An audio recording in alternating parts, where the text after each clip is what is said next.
Assalamualaikum warahmatullahi wabarakatuh. Hai. Perkenalkan, nama saya Lisnawati dengan nomor NIM 23140154. Saya di sini untuk memenuhi tugas mata kuliah Teknososiopreneur yang diampuh oleh dosen Ibu Rizka Ramayanti SE MSI PhD. Jadi, pada hari ini saya akan membahas sebuah konsep yang semakin relevan di era digital, yaitu Technosociopreneurship. Technosociopreneurship ini adalah gabungan dari teknologi, sosial, dan kewirausahaan yang memiliki tujuan menciptakan bisnis inovatif dengan dampak sosial yang positif.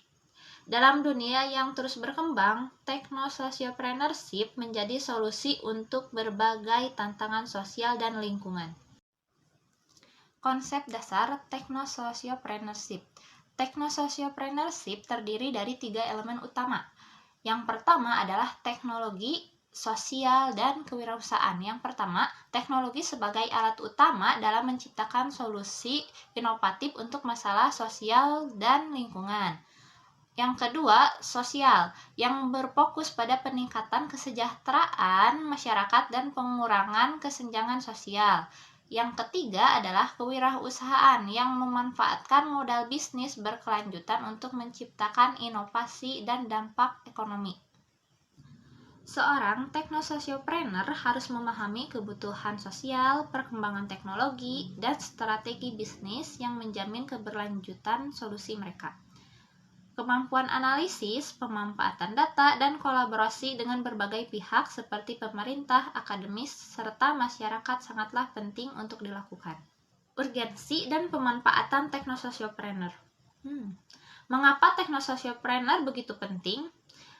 Mungkin ada beberapa alasan menurut saya, seperti mengatasi ketimpangan ekonomi.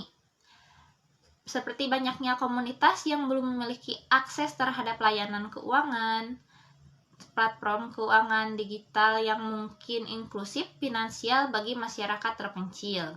Jadi belum menyeluruh untuk masyarakat terpencil atau yang masih di pelosok. Yang selanjutnya adalah solusi kesehatan berbasis teknologi, seperti telemedical dan e-health meningkatkan akses layanan kesehatan. IoT dalam perangkat medis membantu deteksi dini penyakit. Adalah pendidikan untuk semua. Yang pertama, e-learning dan aplikasi edukasi membuka akses pendidikan bagi masyarakat kurang mampu.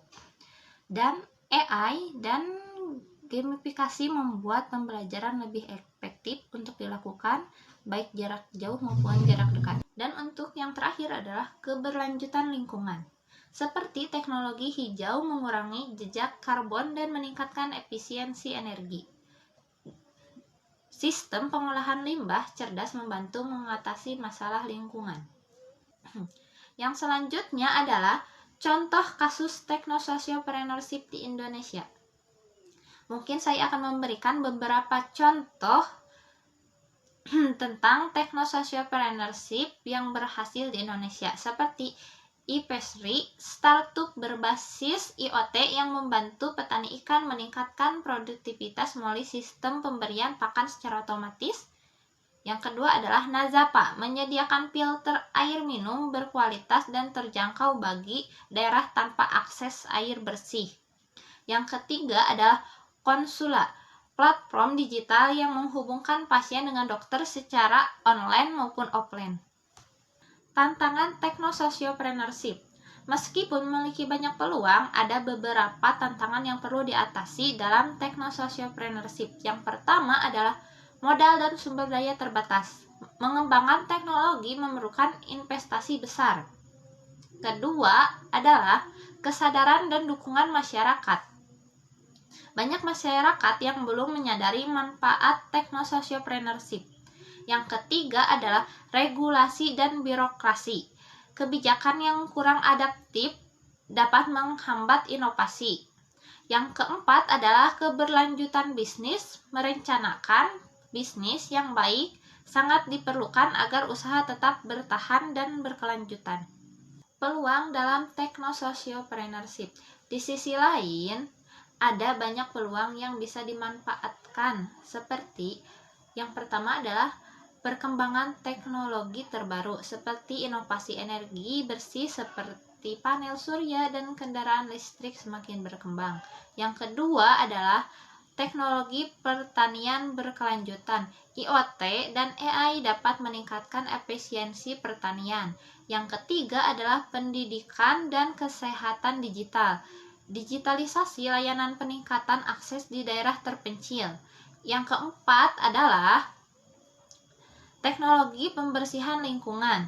Solusi berbasis teknologi dalam pengelolaan sampah dan daur ulang. Kelima adalah inovasi sosial. Teknologi dapat digunakan untuk crowdfunding sosial, membantu bagi penyandang disabilitas dan berbagai solusi lainnya. Jadi, kesimpulan dari materi yang barusan saya sampaikan adalah techno-sociopreneurship adalah solusi bagi berbagai tantangan sosial dan lingkungan dengan menggunakan teknologi, bisnis, dan sosial. Dengan dukungan pemerintah, investor, dan masyarakat, techno-sociopreneur dapat berkembang dan membawa perubahan yang positif. Oleh karena itu, marilah kita mendukung inovasi teknologi yang tidak hanya menguntungkan secara ekonomi, tapi juga memberikan dampak sosial yang besar. Mungkin cukup sekian materi yang bisa saya sampaikan. Semoga bermanfaat bagi kita semua. Terima kasih. Wassalamualaikum warahmatullahi wabarakatuh.